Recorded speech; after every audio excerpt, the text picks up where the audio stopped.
I'm Brian Howlett here with Pro Video Coalition. We're talking with Sigma and Brian from Sigma. We're talking about your Cineline, and we're going to go into art lenses later, but Cineline first. Okay. I see you guys have the new lens adapter for the 14. Yeah, so what we got here is it's a new adapter for a 14 millimeter. With the advent of all the full frame cameras out there, nobody could find a matte box that would actually fit and not on the 14, and you want to get some horrible vignetting. So we developed this to go out to 162 millimeters, so you could use something like the ARRI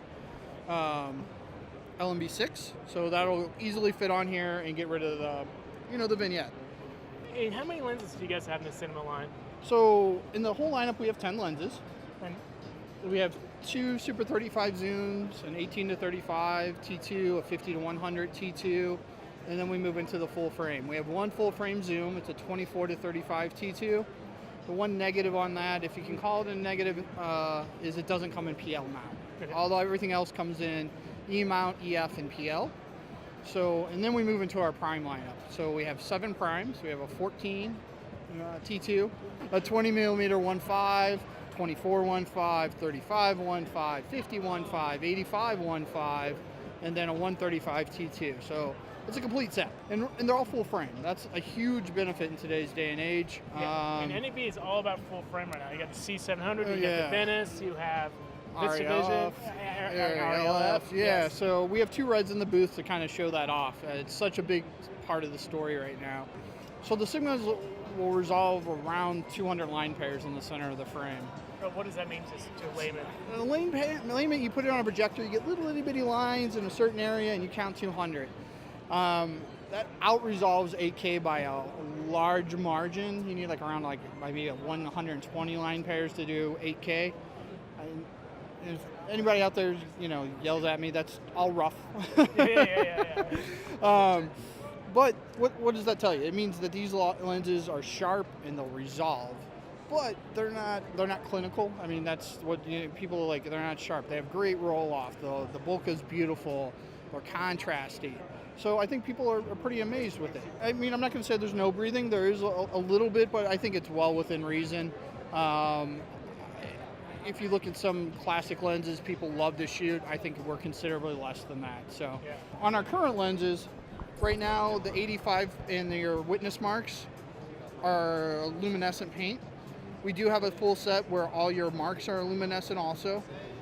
They run roughly $1,000 more per lens. So it is a significant investment, but they look really cool. And then it's helpful for assistant cameras, Yeah, operators, and dark side of studio. Exactly, yeah. What was the reasoning behind having the 120 focus ring degree fit? Actually, it's actually 180. 180, okay. Yeah.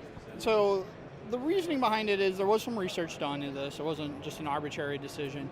The idea behind it was a lot of owner-operators, especially smaller productions, they find a 300-degree focus just a little too much when they're doing it. Would it be nice to have a longer focus throw? Yes. But I don't think anybody's actually used the lenses. Very small minority find that that's a deal breaker. With this, you're able to screw in a traditional ND, and you can still use a 1 or 2 slat matte box and stack some glass on there for that. It's a nice touch. Do I expect somebody to buy the lens because of that? But it tells us we're also thinking. You can add that in if you want. So. To be honest, as a shooter and someone who shot on movies, it is having that feature is really nice because you don't necessarily want the weight of a matte box. Right. Yeah, it is. It would say it's a very smart feature. Let's go and take a look at the other lenses. Go still lenses? Okay. First off, you're bringing back a classic 70 millimeter macro. At 70 millimeters, it makes it light and small. In my hand, this isn't a big, heavy lens. And it's full frame. It is full frame, yes, totally. The one thing people ask me about is, does it have stabilization? No, it doesn't, but that also keeps it small and light. I can hold it with one hand. If we go bigger, stabilizer in it will make the lens bigger, heavier. It actually costs more. I think cost ratio per performance on this, we don't have a price yet, but it'll be one of the best macro lenses ever made, especially at the price that it'll be. So what you get is you do get the front element sliding out to get up to your 1-to-1 macro. But that also allows us to keep the lens really compact and small and lightweight. So this guy here is my new 105-14. I'm super excited about this lens. That's f1.4. Yes, f.4. 1.14. It's a 105-1.4. And the idea and concept behind this lens is to make it a bokeh monster. So what does that mean? It's a bold claim, so it's a bold statement, so it better be good. This lens is big, it's heavy. We're not denying that. But the idea behind it is if it has big and heavy, it allows us to make the best optical formula and correct for any imperfections in a lens. It's sharp wide open, it's sharp edge to the frame. The bokeh is absolutely gorgeous. It allows us to create a lens that is very unique. This is a little bit different version of our traditional 14-24 that we just started shipping. It's a 2.8 lens, so it fits perfectly in that kind of like 3 lens set that, you know, any like wedding photographer, doc photographer, travel photographer would want. You got 14-24, 24-70, and then you pick that up with a 70-200. With those 3 lenses, you can conceivably shoot pretty much 90% of the stuff in the world. So with the 14, and this is full frame lens? It is, yep. The 14 on full frame can flatten those edges quite a bit. Have you used this one? Have you seen how the edges look?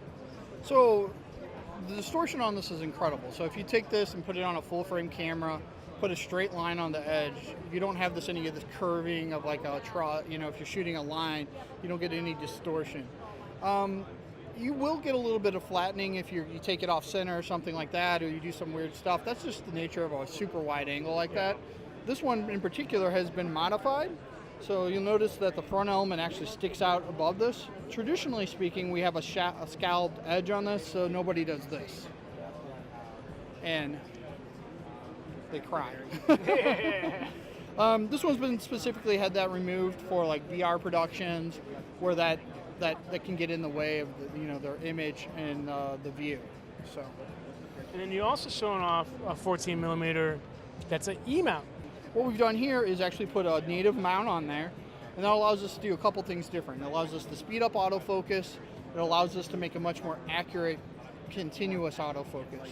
With the MC11, while continuous autofocus would work, we didn't officially support it, so it can be hit or miss on how effective and how well it did.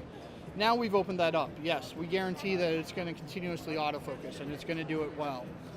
But you know, this little guy on the A7R2, 42 megapixels, do some beautiful macro work. So, okay. And that's new lenses from Sigma. Thank you. Thank you, Brian. Thanks.